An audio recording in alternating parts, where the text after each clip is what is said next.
If you didn't already figure it out by now, Marvel has become an absolute circus the last few years, ever since 2020, and I don't think you can help but to notice there've only been like 2 decent Marvel projects since then as well. So we beg to ask the question, is Captain America Brave New World going to break the cycle? You serious? Absolutely not.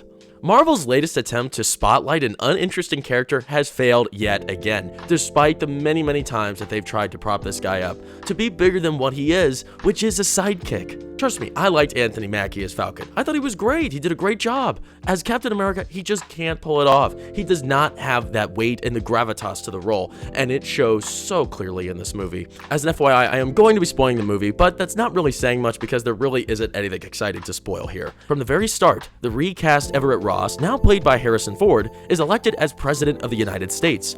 From his very first address, he is determined to be a transparent leader. He wants to shed his wolf skin that made him such an unlikable general from the many other times we've seen him in the past, played by William Hurt.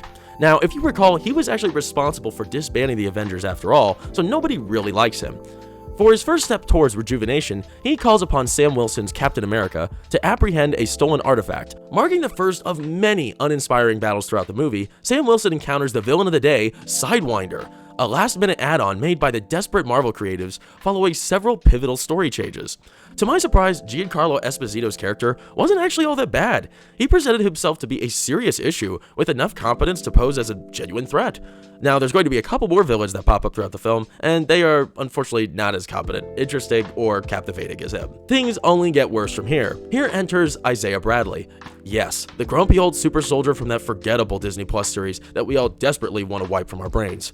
He joins Sam on a mission to the White House, where we learn 2 things. 1. The world is fighting over the remnants of that old celestial carcass erected out of the ocean from the Eternals. Yeah, don't you remember that terrible movie everyone forgot about, nobody wants to continue? Well, you get a big callback to it in this, and it's a huge deal. I don't know why the world, for whatever reason, is now interested in this prospect, but here we go.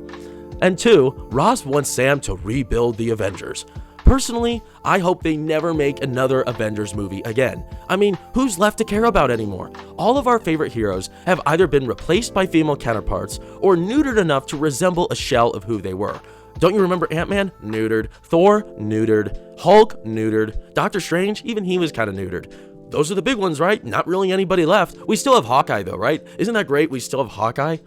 It's such a joke. But before we can process just how pointless that is, chaos breaks out. Isaiah and a bunch of brainwashed service members go rogue, nearly assassinating Ross. At the end of the day, it's Winter Soldier time all over again, except this is so much worse.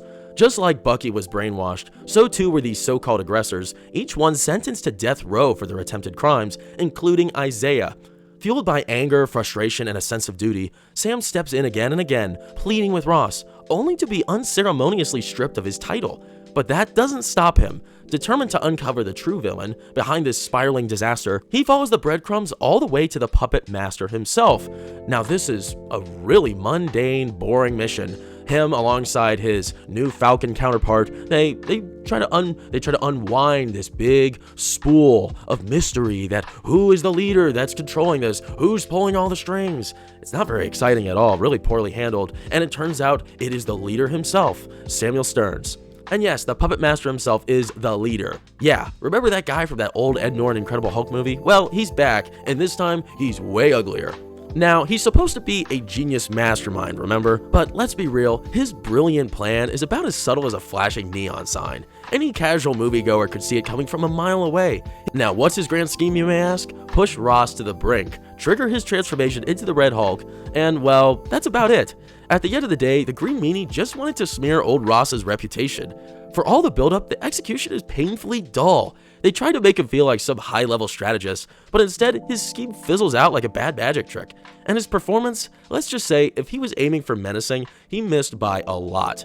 The only character I could possibly compare him to over the last few years that matches the same sort of stature and intelligent composition is Thrawn. Thrawn is built up to be this incredible, ultra-intelligent general, or admiral of the Empire in Star Wars Rebels, in the comics. So what happened? In the Ahsoka series, he's almost a bumbling idiot that loses time and time again. Here we go, we get this great, smart guy here, and he's really not all that competent as he's put out to be.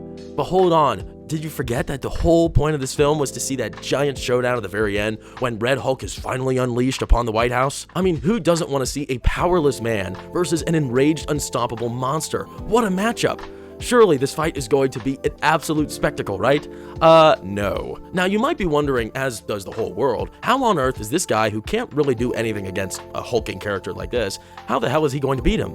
Well, we finally get that answer in the form of, well, something very odd. He calms him down. Yeah, that's right. He calms him down and he just talks to him. And that's it. Not very exciting, is it? No epic battle, no clever strategy, just a quick pep talk. At the end of the day, my family and I realized that Captain America Brave New World wasn't made for any sort of teenage and adult mindset. It's designed for 5-year-old children. So if your kid is looking for something good to watch this weekend, you'll probably love it. As for you, I'd recommend taking a nap to pass the time. Now, I'm definitely curious about what your thoughts are. Are you going to see Captain America Brave New World? Have you seen it already? Or is this something that you're really just going to count on YouTube to entertain? Because this film is not worth checking out at all. I give it a 4 out of 10. But anyways, before you go, please make sure to like the video and subscribe to the channel. If you liked what I had to say, I'd love to talk more in the comments below, so make sure to leave me a comment and share the video as well. And I appreciate all the time you spent with me. I wish you well, and I'll see you soon.